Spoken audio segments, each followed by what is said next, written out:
So you want me to start from when he put me in the trunk of the car?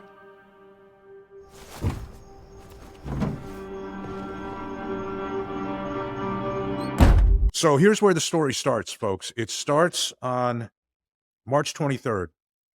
It's 1:53 in the afternoon, and a young man named Aaron Quinn makes a 911 call. He says, and it was interesting because it was just the tone of his voice, and this is a recurring theme in this incident because of a sedative that was used, but his tone of voice is very monotone. It's a very matter-of-fact 911 call. Most of the time, Mark, I'm sure you've heard 911 calls, and when it's what was a very traumatic event like this, the person's very excited, they're screaming, there's yelling. This was nothing like that.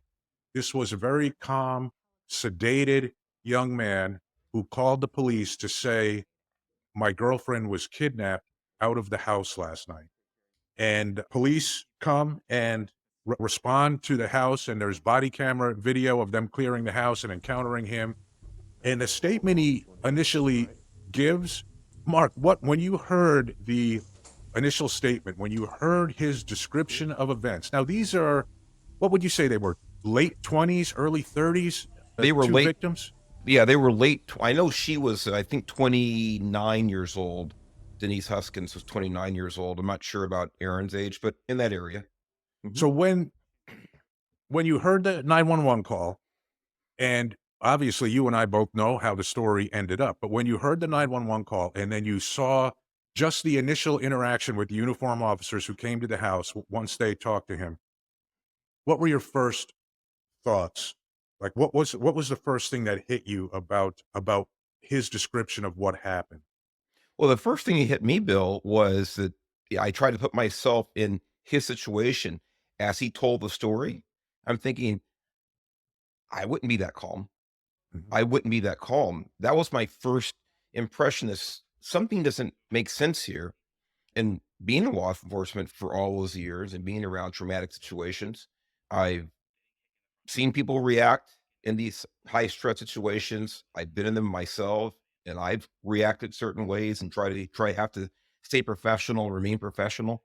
And so that was my first impression, that the way he reported the story didn't really add up to what at least I was used to as a cop and just as a grown man, as far as emotion and mannerisms.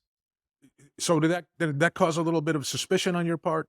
Looking at 100%. it just straight, yeah, from a cop perspective or from a detective perspective, when I think anytime you encounter someone and the way they're communicating is not what your brain is telling you, or it's not what you normally see, or it's not the standard that you've become accustomed to. Anytime there's something outside that standard, I think a little light goes off and says something's not right here. So let me give a general description of what he said happened that night. And this is the next afternoon.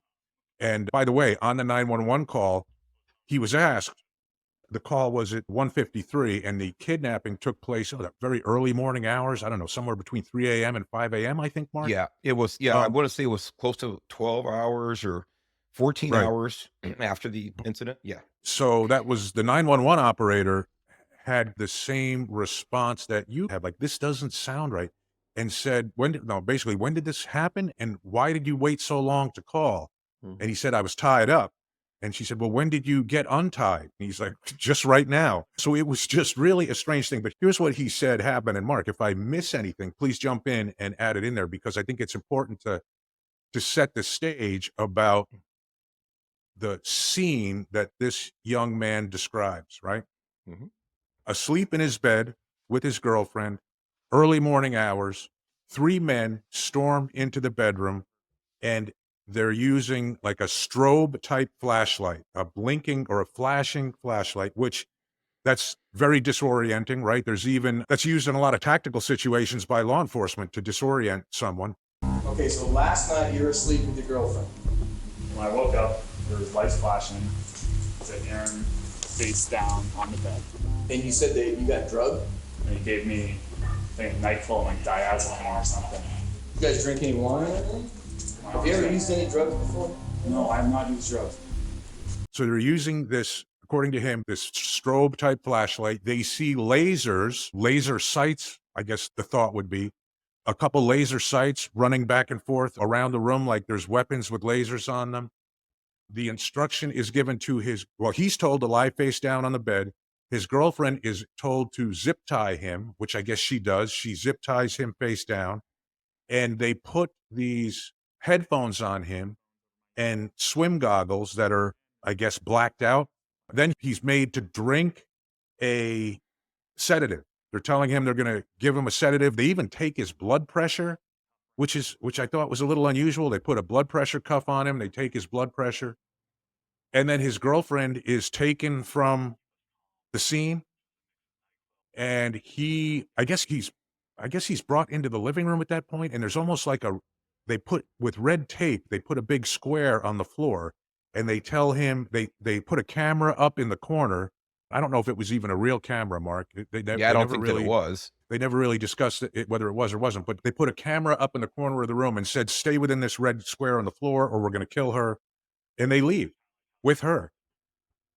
And he passes out from the sedative, or he's whatever, and wakes up later and calls the police. I mean, is that pretty much what you took? Did I miss any important parts of that, Mark, about the initial interaction or what he says happened in his house? He did get himself untied sometime well before he called 911, but he was concerned that camera was real, and that if he called 911, if he left the square, that they were going to kill his girlfriend. At some point, he just made the decision that he just has to roll the dice and call 911.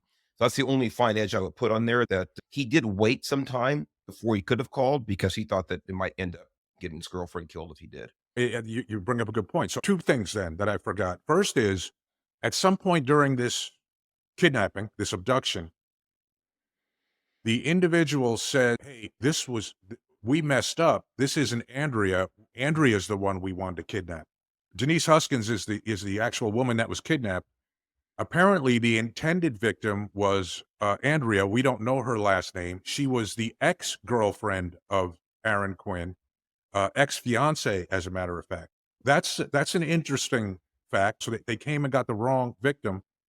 Then, as to why you're right, he did, when he woke up, came to, got untied, he said that he received an email from them and they wanted $13,000 in ransom money.